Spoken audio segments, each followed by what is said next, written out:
Hello guys, Greg back with another video. So today I'm doing my response to a tag video series, and the topic is 10 niche fragrances for life. And the idea is if you could only keep 10 niche fragrances and you had to throw away all the rest, which 10 would you keep? Now I participated in the designer version of the tag series that went round as well, so I'll leave a link to my video in the video description below for my design of selections as well. Big thanks to Mr. Smelly Dan for tagging me in this series, really appreciate it. So onto the list, and remember, everything on this channel, all killer, no filler. So I'm going to do a quick mention for a few that nearly made the list. There was lots that could have been on the list, but the ones that just missed out were Creed's original Vetiver and Virgin Island Water, Roger Parfum's Oligarch and Vetiver Extrait, and then two from Tom Ford, Tuscan Leather and Tobacco Vanille. They were all really close, but they didn't make the top 10. And the first one that did is this. And this is Jubilation 25. And opulent and regal are two words that I've used to describe this in the past. If you look on Fragrantica, it's one of the few times that I actually really agree with the opinions on there as to what the prominent notes in a fragrance are. So this is blackberry and oud. There's lots of myrrh, both the sweet and the bitter types of myrrh. There's frankincense, honey and woods. So myrrh, frankincense. If you had gold in this, you could give it to Jesus as a gift. The stuff is amazing. Try it out if you haven't. Next up, sorry to be boring, but it's Creed Aventus. Now, one caveat to this being in the list: it has to be a version of Aventus prior to Creed taking the patchouli out of this fragrance. I don't know when they did that, but I own 2012 and 2013 versions of this fragrance in my own collection.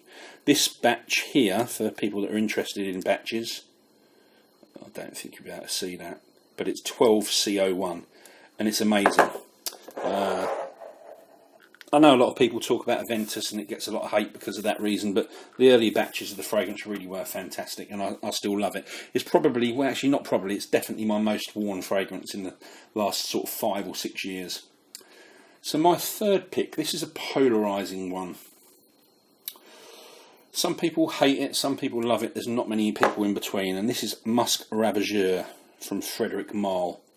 Now, this isn't your mainstream type of fragrance. You're not going to smell this on a guy in the park or on the corner shop, very unlikely.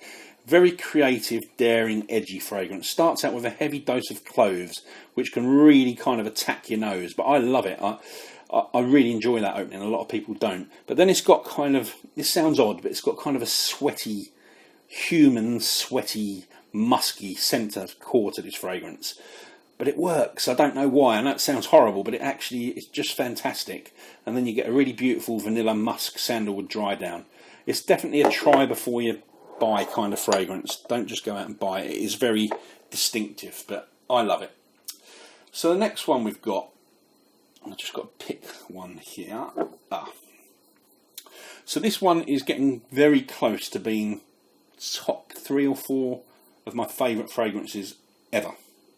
Hasn't dislodged Fahrenheit yet, but it's getting close. And this one is from the Hutiem Art range from the perfumer Pierre Guillaume. And this one is just called Monsieur. Now, it doesn't share many notes with Jubilation 25, but it gives me the same kind of feeling as that fragrance. Very regal smelling. It's a smart, well-dressed gentleman fragrance. There's loads of resinous woodiness in here. It's got oak, it's got cedar. I think there's probably lots of other different types of woods within this fragrance as well. It's just a whole load of woods. You've got vetiver and incense in there as well. I'm not really doing that one justice by just reading off the notes, but trust me, it's such a good fragrance. Absolutely love that one. Next up, now this is one that I've spoken about quite a lot, and I've spoken about this house quite a lot. I've done a full review on this fragrance. I'll leave a link below. But this is from the house of Ormonde Jane, and this is called Ormonde Man. Now, this one is centred around 2 key notes. Hemlock, which gives it a really different but amazing woody scent. And then you've got Ormonde Jane's very unique take on pink pepper.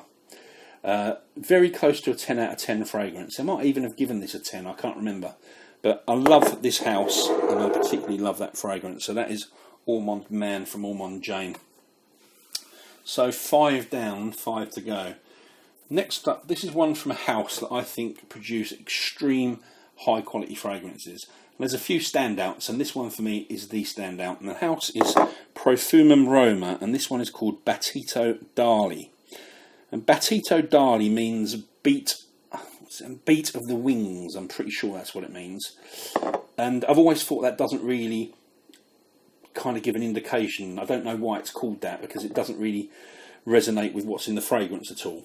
But to me, this one's centered around 3 notes: myrrh, vanilla and neroli. It's very thick, very dense, very powerful.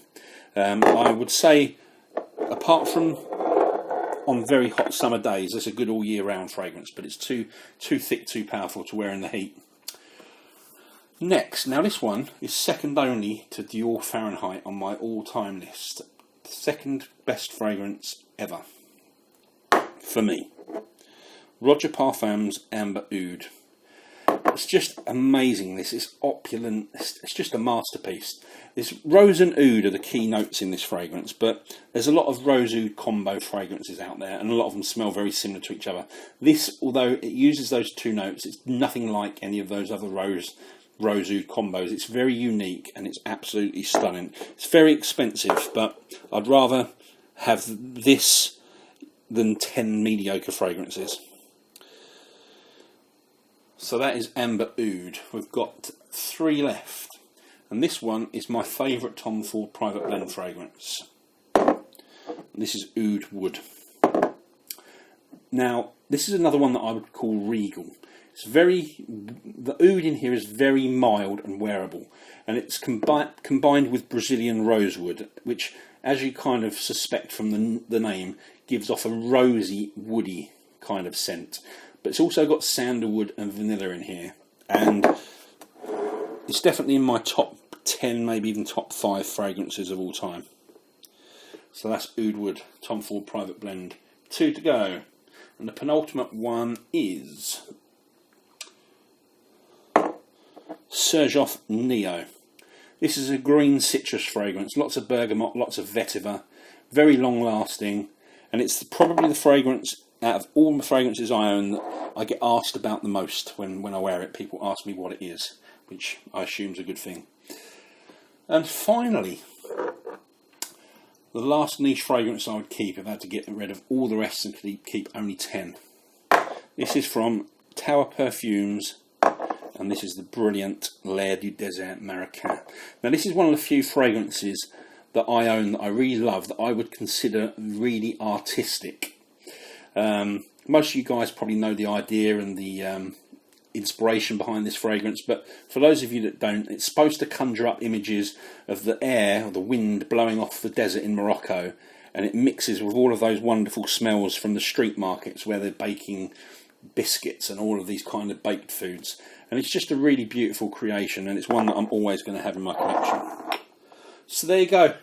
If I could only have 10 niche fragrances, for various reasons, these are the 10 that I would keep. Hope you enjoyed the video. Thanks very much for watching, guys. I've got to tag 2 people. So first up, another UK reviewer, Wasim from the channel Handsome Smells. And then I'm going to tag a guy whose channel and tastes I really love. His YouTube channel is called He Smells Like Rome. He's the other big Ormond Jane fan, along with myself, on YouTube, and I think he's brilliant. So I'm going to tag him. I'd love to see what his choices are. Just before we go, remember you can purchase samples of, I think, all of these, certainly most of these, and around 500 other fragrances from my online store, and that is fragrancesamplesuk.com. If you're outside of the UK, you can't order from the website, but you can email us to sort out orders. I'll leave both the web address and the email address in the video description below. So thanks, guys. I will see you all soon with another video. Cheers.